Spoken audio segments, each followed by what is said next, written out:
The hospital always smelled like bleach and something metallic, something that clung to your throat no matter how many times you swallowed. I never liked walking through those automatic glass doors, but that night, I swear the air itself felt wrong, like the whole building was holding its breath the moment I stepped inside.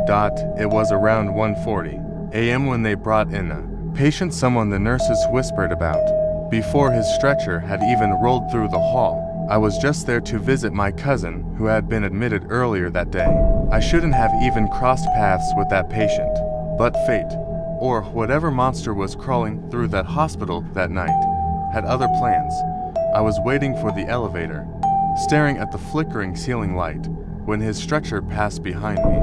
It wasn't the wheels squeaking or the hurried footsteps of the paramedics that made me turn. It was the sound that came from the patient, a soft, hollow breath, just one, but it felt like it had been exhaled directly onto the back of my neck. I turned, and my whole body felt cold. The man was strapped down, his arms and legs tied as if he had tried to fight his way out. His skin was pale, almost gray, and his eyes, both wide open, were staring directly at me. Not around me, not past me, at me. The paramedics didn't notice, but I did. His pupils followed my every move like he was waiting for something. I stepped back, instinctively. Something wasn't right. One of the nurses rushed to the stretcher, holding paperwork. "Room 311, she said. "And be careful, be careful." Why would a nurse say that about a patient? I shook it off and stepped into the elevator. The doors closed, but just before they met, I saw him again, his head turning toward me, even though his neck was strapped tight. The doors slammed shut. When I reached the 3rd floor, the lights seemed dimmer than usual. Not broken, just lowered, like the entire floor had been placed under a shadow. I hated that feeling. It felt like walking through someone else's nightmare. My cousin, Kareem, was asleep when I entered his room. Machines beeped softly beside him. I sat in the chair next to his bed, scrolling through my phone, trying to ignore the growing sense of dread building in my chest. Then I heard it, a soft clicking sound, like fingernails tapping tile. I froze. The hallway was empty. No nurses, no patients walking. So, what was that sound? Tap, tap, tap. Slow. Too slow to be footsteps, too uneven to be equipment. I peeked out the door. At first, I saw nothing, just the long white corridor stretching out on both sides. Then I saw him, the man from the stretcher. He was standing, but he shouldn't have been. His straps were still hanging off his wrists, dragging along the floor. His hospital gown was soaked in something dark around the neckline. His body twitched small, jerky movements like he wasn't fully in control of his own limbs. And worst of all, he was staring at me again. I shut the door instantly, pressing my back against it, trying to quietly lock the handle without making a sound. My breathing was loud, too loud, but I couldn't help it. Every instinct screamed at me to hide. For a moment, silence, then tap, tap, right outside the door. I covered my mouth with my hand. Tap, tap. A breath, slow and rattling, pressed against the gap beneath the door as if he was sniffing the air, searching. I stepped back slowly, terrified the floor might creak. Suddenly the door handle shook violently. My heart nearly burst out of my chest. The metal rattled, harder and harder, like something was slamming its full weight against the other side. I grabbed the chair and wedged it beneath the handle. The door pushed inward, bending the metal. Kareem woke up, startled. "What the hell is happening?" I held up a finger, begging him to stay quiet. The handle stopped. Silence. Long, heavy silence. And then, I heard footsteps walking away. Slow, dragging footsteps, like someone pulling a body across the tiles. I stayed frozen for a full minute before removing the chair and slowly opening the door. The hallway looked normal again. Empty, quiet, but the floor had streaks, dark red streaks. Before I could process it, a woman ran down the hallway, crying for help. "He's gone. The patient from 311, he's not in his bed. Someone stop him, stop him." They had no idea what they were dealing with. Suddenly the lights went out. The entire floor drowned in darkness. Panic erupted instantly. People were shouting from different rooms. nurses trying to calm them but failing. I stayed close to my cousin, holding my phone up for light. A cold draft passed through the hall, not normal, not from the air conditioning. This felt like something breathing through the corridor, somewhere far away. A scream cut through the darkness. Then another, and another. Something was hunting us. I grabbed Kareem by the arm. We need to move, I whispered. He could barely walk with the fourth, but I supported him, helping him into the hallway. My phone's flashlight shook in my trembling hand. At the far end of the corridor, something emerged from the darkness. At first, it was just a silhouette. Then it stepped into the thin strip of emergency light flickering from the exit sign. The man again. But now he looked worse. His jaw hung crooked, like it had been broken. His eyes were even wider, almost bulging. His fingers were bent unnaturally backward, bones protruding like they were trying to escape his skin. Blood dripped from his chin, stringy and black. But the sound he made, that sound, I'll never forget. A wet, choking gurgle, almost like he was trying to speak, but didn't remember how.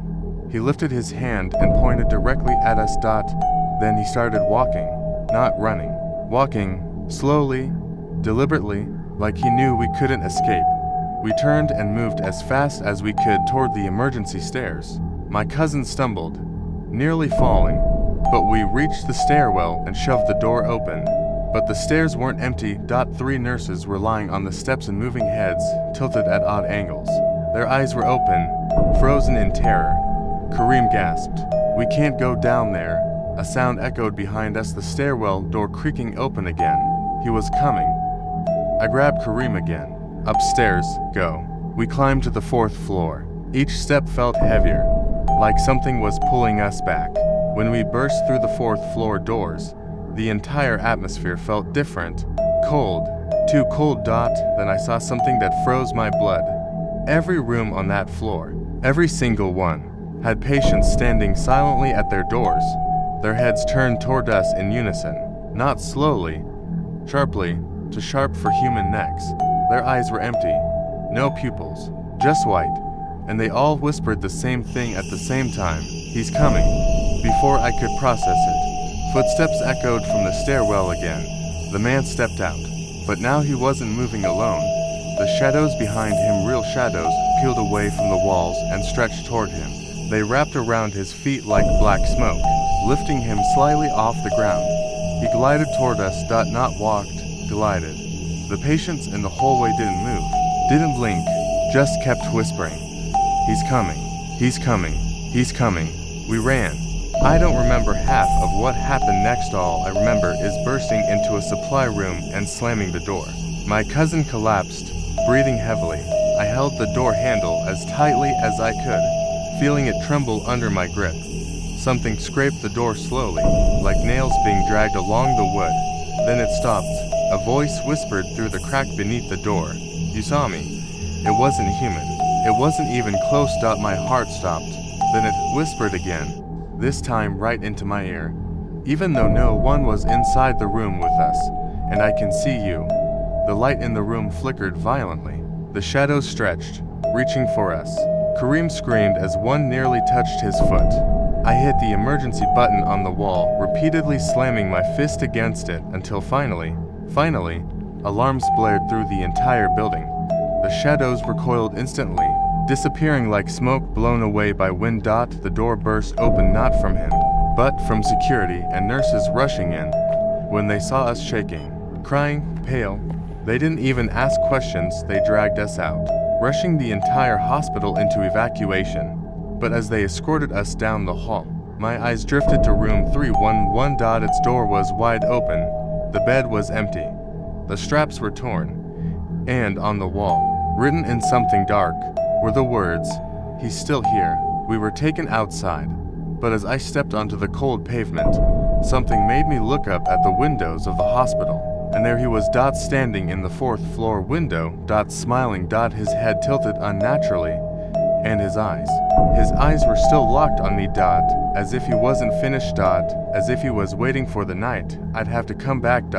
As if he was already following me home. I didn't sleep the night after the evacuation. I couldn't. Every time I closed my eyes, I saw that window, saw him standing there, grinning like he knew something I didn't, like he was waiting. By sunrise, I'd convinced myself it was just trauma, just fear twisting what I saw. Hospitals already felt cursed at night. Maybe my mind had turned shadows into monsters, but around 9 a.m., my phone buzzed. Unknown number. One voicemail. I pressed play. At first, all I heard was static. Soft, whispering static like breath brushing across the microphone. Then something scraped, dragging slowly, almost like a fingernail over metal. Then a voice. Not human. Not even trying to sound human. You shouldn't have left. I dropped the phone. It hit the floor with a crack. I didn't go back to get it. My cousin Kareem was discharged a few hours later. He looked better physically, but mentally, he was ruined.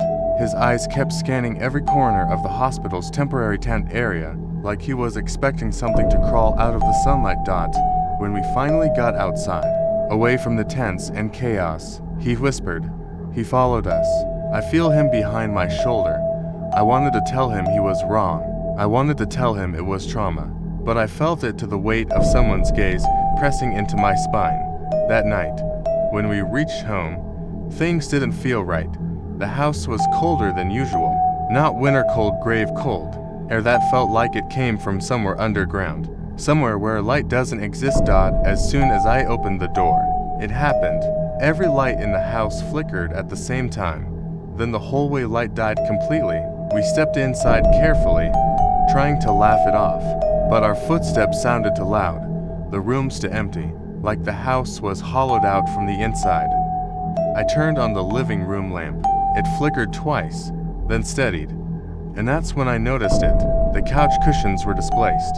The rug was slightly dragged, and the old wooden chair, the corner my grandmother's favorite, was turned to face the front door. We hadn't left it like that. Someone had been inside.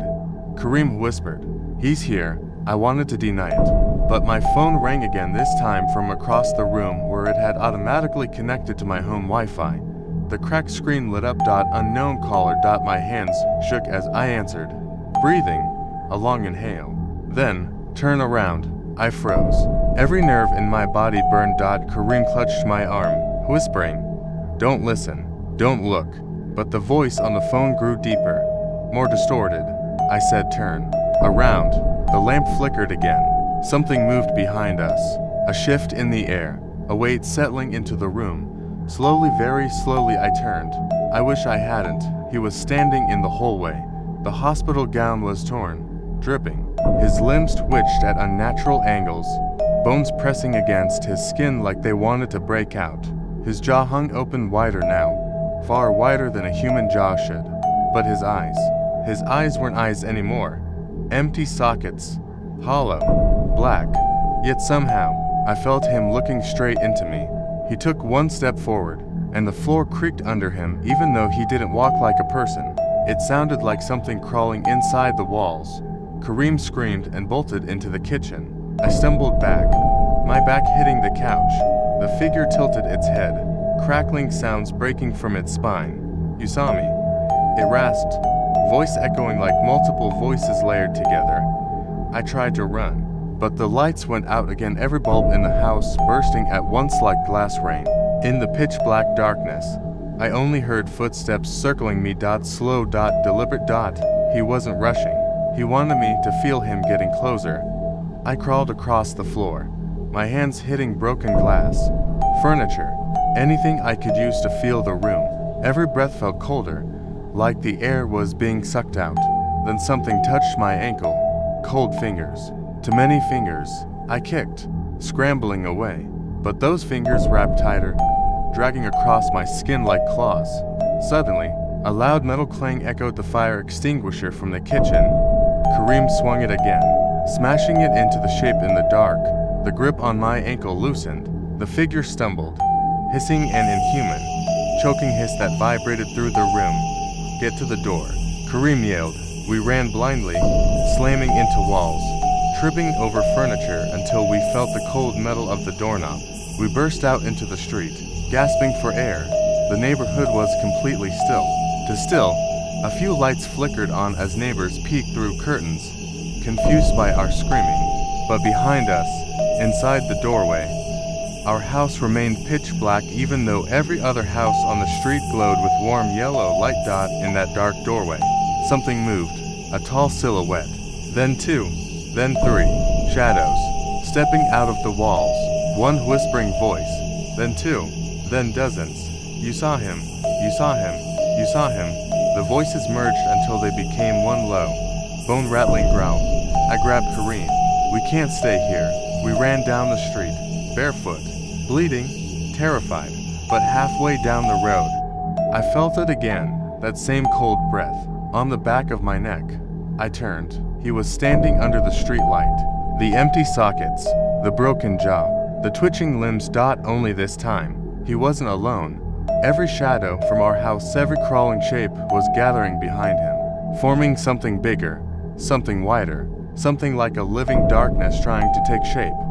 His voice echoed through the street as every car alarm started blaring at once. You left the hospital. The shadows swelled. You left me there. The street lights flickered violently. But I'm not done. The shadows rose behind him like a black wave ready to crash over us. And then everything went pitch black. Just pure darkness, swallowing the entire street. When the lights came back, after a few seconds, he was gone. The shadows were gone. Everything was normal, as if nothing happened. But he wasn't gone. We felt him watching, waiting, following. Even now, as I write this, my cousin sits in the corner of this hotel room, shaking, staring at the closet door because he swears something is breathing on the other side. And I hear it slow, dragging breaths. He followed us. He always will, because once you've seen him, once he has seen you, he doesn't stop. Not until you're inside the hospital again. Not until the room is dark. Not until he's standing right behind you. And I think tonight, he's coming inside.